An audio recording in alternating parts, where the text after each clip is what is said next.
നമ്മുടെ പിള്ളേരുടെ എല്ലാം വയറിന്റെ അകം ട്രാൻസ്പെറന്റ് ആയിട്ട് കാണാൻ പറ്റുകയാണെങ്കിൽ ഇതായിരിക്കും അവസ്ഥ. ചായ കുടിക്കാണ്ട് നമ്മുടെ ഒരു ദിവസം സ്റ്റാർട്ട് ചെയ്യാൻ പോണില്ല. അതുകൊണ്ട് രാവിലെ തന്നെ കുറച്ച് ചായയുടെ ഒപ്പം മുക്കി കഴിക്കാൻ കുറച്ച് ബിസ്ക്കറ്റ്, പിന്നെ മൈദയും കൊണ്ട് ഉണ്ടാക്കിയ കുറച്ച് ജാം തേച്ച ബ്രെഡ്, പിന്നെ ഉച്ചയ്ക്കാണെങ്കിലോ ഇതുപോലെ 2 മിനിറ്റും കൊണ്ട് ഉണ്ടാക്കിയെടുക്കാൻ പറ്റുന്ന കുറച്ച് നൂഡിൽസ്. കാര്യം ഇവർ ഇന്ത്യയിൽ ബാൻ ചെയ്തതാണെങ്കിലും കുറച്ച് പൈസ ഇറക്കിയിട്ടായാലും ഇവര് പിന്നെ വന്നൂലോ, അതുകൊണ്ട് നമുക്ക് വീണ്ടും വാങ്ങി കഴിക്കാം. ഇതുപോലെ വൈകുന്നേരം മിക്കപ്പോഴും കഴിക്കുന്ന ഒരു എണ്ണക്കടി, പിള്ളേർക്ക് പൊക്കം വെക്കാനാണെന്ന് പറഞ്ഞ് ഹെൽത്ത് ഡ്രിങ്ക് ആയിട്ട് വാങ്ങി കൊടുക്കണം പഞ്ചസാര വെള്ളം, പിന്നെ ഇതുപോലെ കുറച്ച് ചിപ്സ്, അതുപോലെ ദാഹിച്ചു കഴിഞ്ഞാൽ കുഴിമന്തിയുടെ ഒപ്പം വാങ്ങി കഴിക്കുന്ന ഇതുപോലത്തെ കളർ വെള്ളങ്ങള്. എനിക്കിത് വിശ്വസിക്കാൻ പറ്റില്ല, കാരണം നമ്മുടെ വയറിന്റെ അകമാണ് ഈ ചവറ്റുകൊട്ട പോലെ ഇരിക്കണേ. നിങ്ങൾക്ക് ക്ലീൻ ആയിട്ട് ഫുഡ് കഴിക്കണമെന്നുണ്ടെങ്കിൽ ഇതുപോലെ കുറച്ച് ഫ്രൂട്ട്സ് കഴിക്കുക, അതുപോലെ തന്നെ വെജിറ്റബിൾസ് കഴിക്കുക, പിന്നെ നിങ്ങൾ നല്ലോണം വെള്ളം കുടിക്കുക.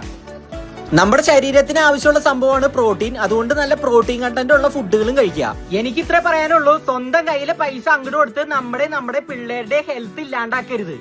മരുന്ന് പോലെ ആഹാരം കഴിച്ചാൽ കഴിച്ചില്ലെങ്കിൽ ആഹാരം പോലെ മരുന്ന് കഴിക്കേണ്ടി വരും.